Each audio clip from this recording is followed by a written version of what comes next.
Giraffe ও গাধার একটা গল্প আছে। একবার একটা জিরাফ নদীতে নেমে পানি খাচ্ছিল। তা দেখে পাশ দিয়ে যাওয়া একটা গাধার মনেও খুব শখ জাগলো নদীর পানি খাওয়ার। গাধাটা জিরাফকে বলল, ভাই, নদীতে পানি কেমন? জিরাফ উত্তরে বলল, তেমন বেশি নয়, এই 1 হাঁটু পরিমাণ। গাধা ভাবলো, 1 হাঁটু পরিমাণ পানি হলে তো নামাই যায়। যা ভাবা তাই কাজ। জিরাফের কথা শুনে তরবর করে গাধা নেমে এলো নদীর পানিতে। নেমে দেখে এক মহা বিপদ। জিরাফ বলেছিল নদীতে 1 হাঁটু পরিমাণ পানি, কিন্তু পানি তো গাধার মাথার উপর দিয়ে চলে যেতে লাগলো। কোনো রকম খালি খেতে খেতে গাধা জিরাফকে উদ্দেশ্য করে বলল, এই জিরাফ, তুমি না বলেছিলে নদীতে পানি হাঁটু পরিমাণ, কিন্তু এই পানি তো আমার মাথার উপর দিয়ে চলে যাচ্ছে। আমি তো ডুবে মরতে যাচ্ছি। জিরাফ তখনও পানি খাচ্ছিল। গাধার চেঁচামেচি শুনে সে মাথা তুলে বলল, আমি তো ঠিকই বললাম, এই দেখো, নদীতে তো আমার হাঁটু সমানই পানি। জিরাফ ও গাধার এই গল্পে জীবনের অনেক গুরুত্বপূর্ণ শিক্ষা লুকিয়ে আছে। চারপাশের লোকজন আমাদের নানান ধরনের পরামর্শ দিয়ে থাকে। পরামর্শ শোনাটা ভালো, কিন্তু পরামর্শ পাওয়া মাত্র তা বাস্তবায়নে ঝাঁপিয়ে পড়াটা বোকামি। পরামর্শটা কে দিচ্ছে, তার জীবন আর আপনার জীবনের মাঝে তফাৎ কি, চিন্তার বৈপরীত্য কোথায়, এসব ভেবে নেওয়া অত্যন্ত জরুরি। গল্পটা দেখুন, জিরাফ কিন্তু মিথ্যে কিছু বলেনি। নদীতে হাঁটু সমান পানিই ছিল, তবে তা জিরাফের হাঁটুর সমান, গাধার নয়। জিরাফ আর জিরাফ তার নিজের অভিজ্ঞতা থেকে সত্য কথাটাই বলেছে, কিন্তু জিরাফের হাঁটু আর গাধার হাঁটু তো এক নয়। জিরাফের জন্য যা হাঁটু সমান পানি, গাধার জন্য সেটাই বিপদসীমার উপর দিয়ে বয়ে যাওয়া স্রোত। কিন্তু গাধা তো অত কিছু ভাবেনি। হাঁটু সমান পানি শুনেই লাফ দিয়েছে। ফলাফল যা হবার তাই হলো। পানিতে ডুবে মরা ছাড়া গাধার সামনে আর কোনো রাস্তাই থাকলো না।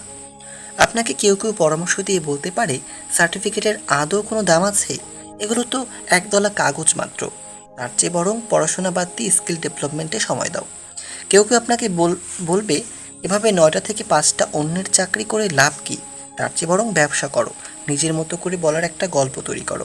ব্যবসা মানেই অবাধ স্বাধীনতা, অফুরন্ত সম্ভাবনা।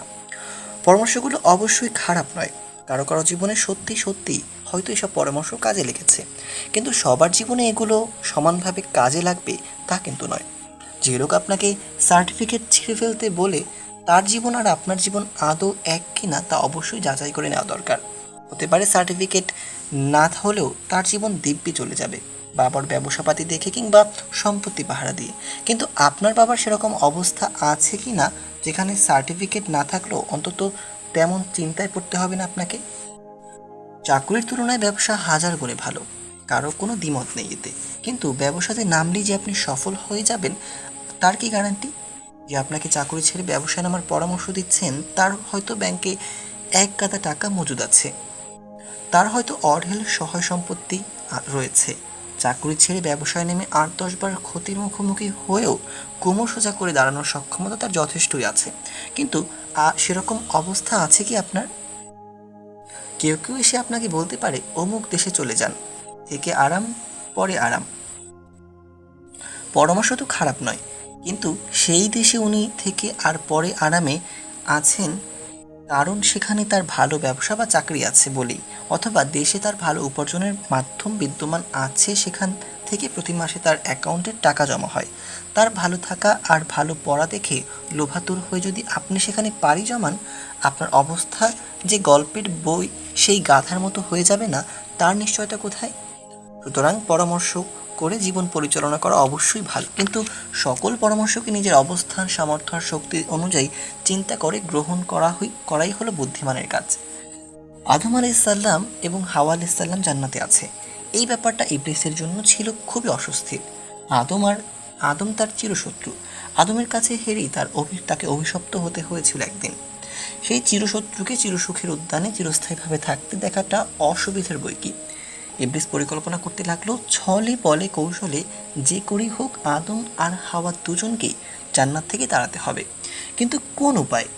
অবশেষে বুদ্ধি পেল সে। আল্লাহ সুবহানাহু ওয়া তাআলা আদম আলাইসাল্লাম আর হাওয়া আলাইসাল্লামকে জান্নাতে থাকতে দিয়েছেন, জান্নাতের অবারিত সীমাহীন নিয়ামত ভোগের অনুমতি দিয়েছেন ঠিক, তবে নির্দিষ্ট একটা গাছের কাছে ঘেঁষতে নিষেধ করেছেন।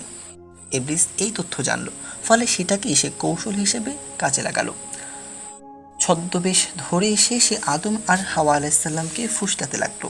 সে গাছের কাছে আল্লাহ সুবহানাহু ওয়া তাআলা তাদের ঘেঁষতে নিষেধ করেছেন সেটার কাছে যাওয়ার এবং সেই গাছের ফল খাওয়ার ব্যাপারে কান পড়া দিতে লাগলো ইবলিস।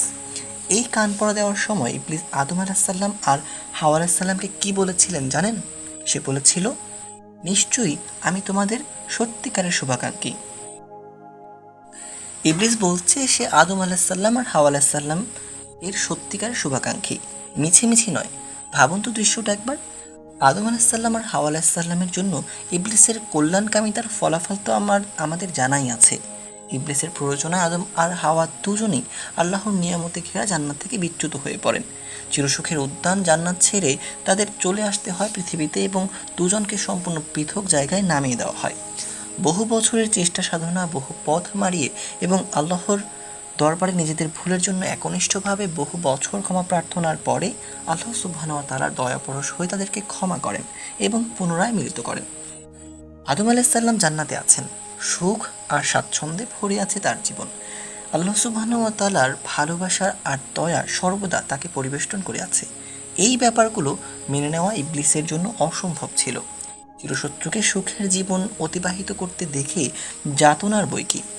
জীবনের চারপাশে আপনিও ইবলিসের মতো কিছু শুভাকাঙ্ক্ষী পাবেন, যারা আপনাকে আপনার অবস্থান মেনে নিতে পারবে না।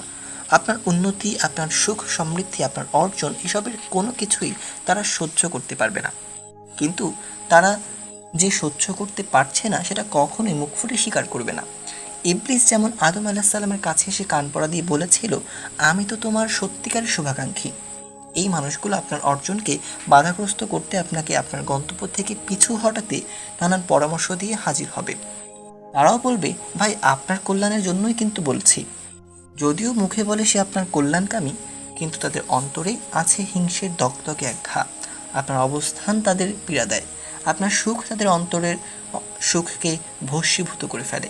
আপনাকে নাস্তানাবুদ করতে, আপনার সাজানো জীবন ভেঙে তছনছ করে দিতে তারাও ভালো মানুষই একটা চেহারা নিয়ে আপনার সামনে হাজির হতে পারে।